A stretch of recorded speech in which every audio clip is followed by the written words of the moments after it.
Député. La parole est à Monsieur Serge Letchimy pour 5 minutes.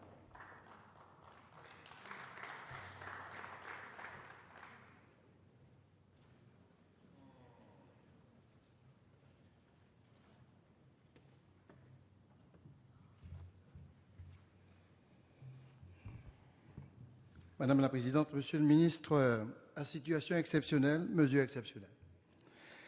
Et vous avez dit ce matin qu'il y a un double échec des politiques passées. Je trouve que M. Robinet aurait dû être beaucoup plus indulgent et beaucoup plus mesuré dans ses propos, parce que vous avez raison, il y a un échec éducatif, il y a un échec économique, mais je me permettrai de rajouter qu'il y a un échec moral. Et au-delà de ça, il y a un échec sociétal. Vous n'avez pas une stratégie à travers ces emplois d'avenir qui est une stratégie inerte, elle est active.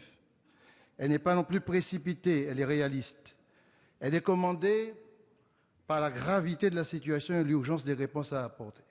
Et elle est fondée, ceci qui est très nouveau, ici, sur des principes de justice, d'équité, de lucidité économique et sociale. Les chiffres ont été donnés, les 470 000 jeunes qui sont sans emploi et sans formation. Pour l'outre-mer, c'est pire.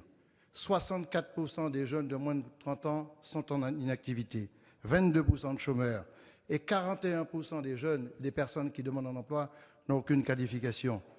Alors, on ne peut pas, d'un côté, déplorer la situation des jeunes sans emploi et de l'autre, renoncer à tout volontarisme et s'en remettre au fonctionnement du marché et pire, sans en corriger les carences. Ça a un nom. Ce n'est pas une doctrine économique, c'est du dogmatisme. Alors, c'est à ce niveau-là une manière pour vous d'essayer de corriger les choses. Oui à la stabilité budgétaire, oui à la réduction de la dette, oui à la réduction du déficit, mais oui à une croissance partagée, mais aussi une croissance inclusive, pas une croissance excluante. Alors, je salue la stabilité du dispositif sur 3 années. La volonté de professionnalisation et de formation, de donner à un jeune une chance en l'aidant à exprimer sa pleine humanité, d'essayer d'éliminer la pauvreté et la précarité de la jeunesse, notamment dans notre pays et département d'outre-mer. Mais je salue aussi le fait que vous ayez globalement saisi la question de l'outre-mer, pas comme ça en annexe, mais en l'englobant, parce que vous savez qu'il y a une situation difficile. L'initiative que vous avez prise en matière d'emploi d'avenir professeur permet de réduire les conséquences d'une ségrégation sociale que nous connaissons, tout en apportant des réponses en matière de besoins d'enseignement. Avant de conclure, est-ce que cette loi mérite des modifications? Bien entendu. J'ai entendu des propositions ici qui me semblent très intéressantes, et j'ai entendu M. Gégaud, qui a l'expérience de la gestion de ministère et qui a aussi l'expérience qu'il connaît, qui dit qu'il votera cette loi, mais j'invite tout le monde à s'appuyer sur cette loi pour proposer des modifications. J'ai entendu aussi des modifications.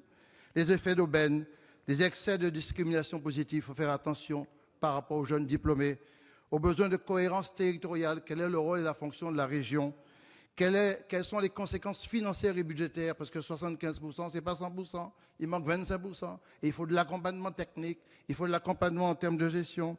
Quel est le statut des associations? Le statut des associations en tant qu'employeur pose des difficultés de gestion parce que c'est 50-100 personnes. Ça s'améliore. Mais ça, ce n'est pas pour un détail ou encore des techniques d'organisation qu'il faut absolument refuser quelque chose d'aussi essentiel. Et puis, bien entendu, la pérennisation du contrat. Madame la Présidente, pour conclure, ce texte peut-il régler le problème du chômage des jeunes? Qui a dit ça? Évidemment non. Certainement pas. Mais c'est sur la voie, non évidemment. Est-ce que c'est un investissement pour l'avenir? Certainement, c'est un investissement pour l'avenir. Mais c'est surtout, mesdames et messieurs les députés, une chance qui est donnée à l'homme, une parcelle de dignité restaurée, une invitation au progrès partagé. C'est le minimum que nous devons à ces enfants murés dans la spirale de la précarité. Merci beaucoup. Merci, monsieur le député.